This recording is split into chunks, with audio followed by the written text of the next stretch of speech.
Hi viewers, welcome to DK vlogs. నేను మీ దీపాని. ఈరోజు ఎంతో రుచికరమైన జల్లా చేపల పులుసుని ఎలా చేయాలో చూద్దాము. ఈ ప్రాసెస్లో చేస్తే ఎవరైనా చాలా ఈజీగా సులభంగా చేసేయవచ్చు. దీనిని అన్నంలో వేసుకుని తింటే ప్రతి ముద్దకి ఆహా అనాల్సిందే, అంత రుచిగా ఉంటుంది. ఇంకెందుకు ఆలస్యం, ఈ రెసిపీని ఎలా చేయాలో చూసేద్దాం. 1 kg చేపల పులుసు కోసం ప్యాన్ పెట్టుకోండి. దానిలోకి 1 టేబుల్ స్పూన్ మెంతులు, 2 టేబుల్ స్పూన్ల ధనియాలు, 5 ఒట్టి మిరపకాయలు, పొట్టు తీసిన 15 నుంచి 20 వెల్లుల్లి రెబ్బలు, సన్నగా కట్ చేసి పెట్టుకున్న 4 ఇంచుల అల్లం వేసుకుని వీటిని దోరగా ఫ్రై చేయండి. ఇప్పుడు బాగా ఫ్రై అయ్యాయి. వీటిని ఒక మిక్సీ జార్లో వేసుకుని మెత్తని పౌడర్లా చేసి పక్కన పెట్టుకోండి. ఇప్పుడు ఒక గిన్నె తీసుకోండి. దానిలోకి 100 గ్రాముల చింతపండును తీసుకోండి. దీనిలోకి నీరు వేసి బాగా కడిగి తీసుకోండి. తర్వాత దీనిలోకి కొద్దిగా నీరు వేసుకుని దీనిలో ఉన్న గుజ్జునంతా తీసి పక్కన పెట్టుకోండి. ముందే మనము పొడి చేసి పెట్టుకున్న మిక్సీ జార్ తీసుకోండి. దీనిలోకి 2 పెద్ద సైజు ఉల్లిపాయలను సన్నగా కట్ చేసుకుని దీనిలోకి వేసుకోండి. 5 లేదా 10 పచ్చిమిరపకాయలను వేసుకుని మూత పెట్టి మెత్తని పేస్ట్ లాగా చేసి పక్కన పెట్టుకోండి. ఇప్పుడు ప్యాన్ పెట్టుకోండి. దీనిలోకి మీడియం సైజు 1 కప్పుతో 1 కప్పు ఆయిల్ వేసుకోండి. ఆయిల్ వేడైన తర్వాత 2 నుంచి 3 రెబ్బల కరివేపాకును వేసుకుని దీనిని బాగా ఫ్రై చేయండి. ఇది ఫ్రై అయిన తర్వాత దీనిలోకి ముందే మనం మెత్తగా పేస్ట్ చేసి పెట్టుకున్న ఆనియన్ మిర్చి పేస్ట్ను కూడా వేసుకుని పచ్చివాసన పోయేంత వరకు మంట లో ఫ్లేమ్లో పెట్టుకుని బాగా ఫ్రై చేయండి.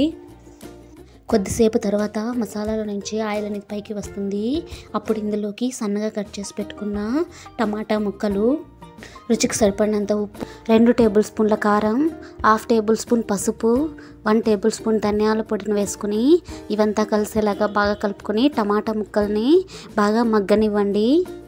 ఇక్కడ చూడండి, టమాటా ముక్కలు కూడా బాగా మగ్గిపోయాయి. మసాలాల నుంచి పచ్చివాసన పోయి మసాలాల నుంచి ఆయిల్ అనేది పైకి వస్తుంది.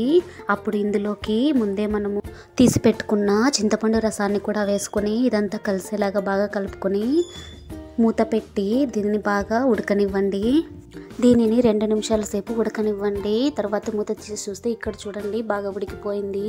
ఇప్పుడు ఇందులోకి 1 గ్లాసు వాటర్ను వేసుకుని ఇదంతా కలిసేలాగా మరొకసారి బాగా కలుపుకొని దీనిపైన కూడా మూత పెట్టి ఈ ఎసురుని కూడా బాగా ఉడకనివ్వండి. ఈ విధంగా ఉడికితేనే పులుసు అనేది మనకు మంచి టేస్ట్ అనేది వస్తుంది.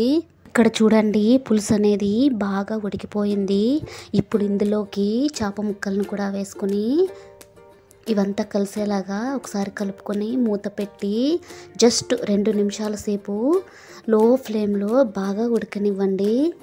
2 నిమిషాల తర్వాత మూత తీసి చేపలు ఉడికినాయో లేదో చెక్ చేసుకోండి. ఫోర్క్ కానీ స్పూన్ కానీ నైఫ్ కానీ తీసుకొని చేప ఉడికిందో లేదో ఒకసారి చెక్ చేసుకోండి. ఇక్కడ చూడండి చేప అనేది బాగా ఉడికిపోయింది. ఇప్పుడు మనకు చేపల పులుసు రెడీ.